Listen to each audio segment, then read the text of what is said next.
Hello, and welcome to the State Street Digital podcast, the first in a series where I'll be discussing subjects covered in our quarterly Digital Digest publication with the authors of articles from the most recent digest. I'm James Redgrave, Vice President of Thought Leadership and Editorial for State Street Digital, and I'm joined today by Justin McCormack, Head of Legal for State Street Digital, and Elliot Hentov, Head of Macro Policy Research for State Street Global Advisors. In October's Digital Digest, Justin and Elliot contributed articles respectively on cryptocurrency and digital asset regulation, and future regulatory considerations for stablecoins, and they're here to talk in more depth about regulatory issues surrounding the digital finance and investment industry.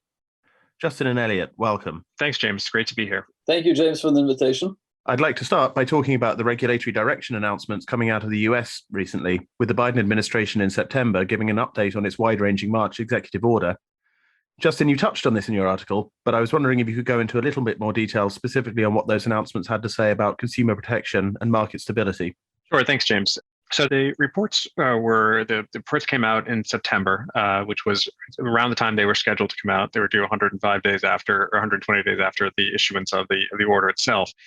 And they were really focusing on the responsible innovation, but then also focusing on making sure that we were managing the investor protection aspects of digital assets, as well as the AML KYC aspects. So, for example, wanting to make sure that regulators were aggressively pursuing people who were committing unlawful actions in the digital space, AML, KYC, or be it securities violations.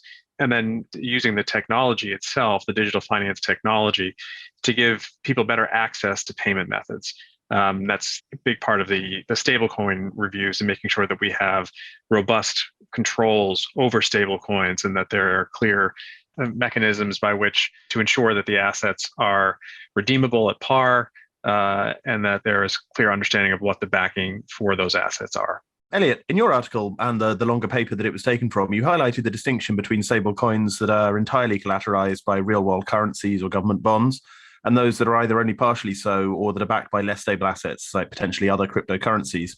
When regulators are thinking about how stablecoins should be regulated in terms of their places in funds and portfolios and the ability of regulated financial services firms to distribute them, how important do you think this distinction will prove to be?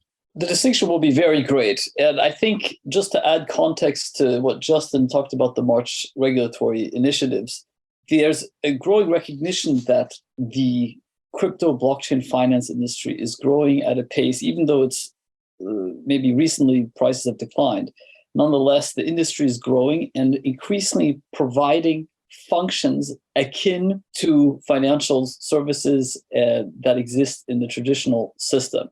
So back to your question, if that's the case, and you have a growing new channel of finance performing functions that we otherwise would expect to see in regulated entities, clearly regulators have to step in and act. So to your question about the distinction between asset-backed, non-asset-backed, fiat asset-backed, commodity-backed stablecoins, regulators will be looking to see, well, what instruments in the domain of blockchain finance look most like instruments that we are familiar with and that we know how to regulate. So clearly the preference will go towards those instruments that are most similar to existing ones. And that means stablecoins pretty much fully backed by existing securities, cash and deposits, i.e. fully asset-backed by fiat currency. Thanks, Elliot. An interesting theme from your article, Justin, was the nascency of global regulatory cooperation on crypto and digital regulation and the potential for common standards between jurisdictions.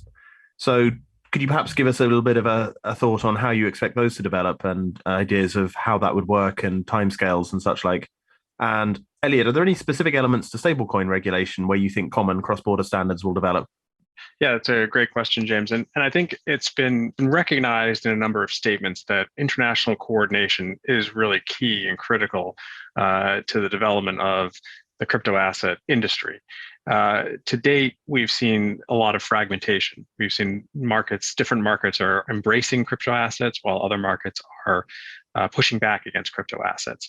But as institutional investors have gone into the asset class, we're starting to see more and more regulatory activity generally.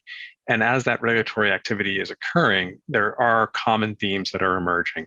And there's also a call from international regulatory bodies such as the FSB, the Financial Stability Board, that are calling for regulatory coordination and consistent guidelines wherever possible. One of the areas where we've seen that to a great degree is on the AML KYC side with the FATF recommendations as it relates to digital assets. And the FATF recommendations kind of created the concept of a virtual asset service provider, a VASP. Based on their recommendations, a number of jurisdictions throughout the globe have implemented AML and KYC regulations requiring registration of VASPs. Now, they may call them slightly different names, like crypto asset service providers or something of that nature, but the concepts are very similar. When we get into the actual assets themselves, that's where we've seen a wide variety of approaches. In the United States, for example, we've had a lot of discussion about whether an asset is a commodity or a security and whether the existing regulatory structure applies appropriately or whether we need to modify that structure. In Europe, they've had a similar discussion regarding financial instruments, and they've gone a little bit further or gotten a little bit further in their analysis and have recently finalized the markets and crypto asset regulation, which does create crypto assets as a new asset class, as different from financial instruments, and then goes on to regulate how those instruments are issued, creating clear issuance requirements, as well as regulating the service providers and creating licensing and permission categories similar to what we have under MiFID for financial instruments. That regulation has just been finalized, and we're awaiting the final publication, but it's expected to be effective in 2024. So we are seeing that different nations taking these different approaches, and historically it has been varied, but we are starting to see some coming together and looking, MiCA now being a clear description that's out there that may be used as a model in other jurisdictions to advance the industry itself. Yeah, if I could jump in there, James, I think Justin outlined the regulatory horizon. And yes, there's some clear unifying principles that the FSB and other global coordinators are putting on the table. But I want to take listeners back to what some of these instruments actually do. These are not simply assets or securities comparable to existing ones in the marketplace, a new channel. That regulators know how to contend with in the domestic context. So when I said regulators are going to like fully asset-backed stablecoins, why? Because that will look a lot like a money market fund in terms of regulation, investor protection, liquidity requirements, and so forth. So they will know how to regulate. But what's different about blockchain finance is the global nature of the crypto industry. And that's where regulation is going to struggle, because there is a macroeconomic dimension to the fact that it's global, meaning that by the very nature that it's a global cross-border activity, you have a balance of payments implication when an investor or a buyer in one country purchases something denominated basically or asset-backed by a different currency. And that's basically the same as if in the traditional world, somebody had gone to the exchange, to the bank or to the exchange center and had converted their currency. And because of that balance of payments impact, that makes the job for regulators much harder. So in Europe, the initial draft of MiCA, the markets in crypto asset regulation, initially banned all non-euro stablecoins in an earlier draft. That was diluted, but there's still heavy restrictions on how Europeans in the future will be able to interact with non-euro backed stablecoins. And I think that is a dilemma that will be very hard to regulators to square, which is, on the one hand, to promote the growth of the industry, to promote the scaling of the industry in their jurisdiction, to secure investor protection rules, but at the same time, balance that off with a bit of deterrence and limitations on the ability to interact with currencies outside of their own area. In the end, I think large jurisdictions like Europe can manage that. They can get the incentives balanced.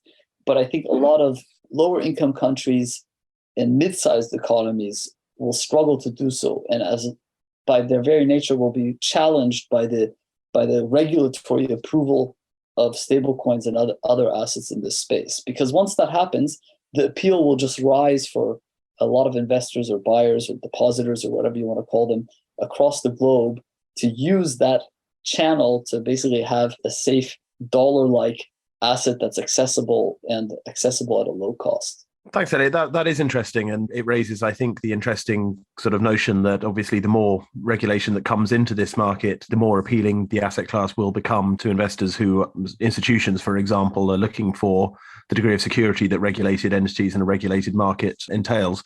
Justin, do you have anything to add to what Elliot just said? I think it's a very good point, and how stablecoins work and how they're redeemed from a regulatory perspective and from what a country's laws can control is a big challenge when we come into looking at stablecoins and the digital environment and facilitating the immediate payments and immediate settlement that digital ledger technology can support. It is a big challenge. Well, that's great. That sort of wraps up the conversation that we had planned. So we'll open it up now. Any final thoughts from either of you? I would like to just leave listeners reminded that this is not some little niche regulatory debate among wonks who are very interested in this topic. This goes to the heart of the nature of our financial system, the design, architecture of how we use finance and finance as a central cog in our larger economy. Yes, the crypto industry may still seem very small today, but as the technology matures, it'll be gradually scaled up and be touching and integrated into large parts and probably all parts of finance at some point. Some of these esoteric questions today go to the heart of how our system will be working 5, 10, 15 years from now. Yeah, I very much agree with that. And I think when we talk about crypto, I think it's important to recognize that it is much broader than cryptocurrencies. It's broader than Bitcoin or Ether. It is going to fundamentally change the way our financial infrastructure works.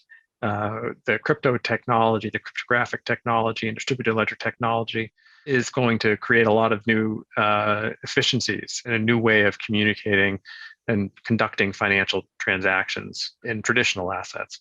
And it's been growing very quickly. And I think you're right. And it will be a very different scenario 5 years from now than we have today. We're already seeing significant changes just over the past year, and that will only continue to accelerate. That's great. And Justin and Elliot, thank you both for joining me. Thanks for having us. If you've enjoyed this podcast and are interested in finding out more about some of the issues we've discussed here, the latest State Street Digital Digest is online at statestreet.com.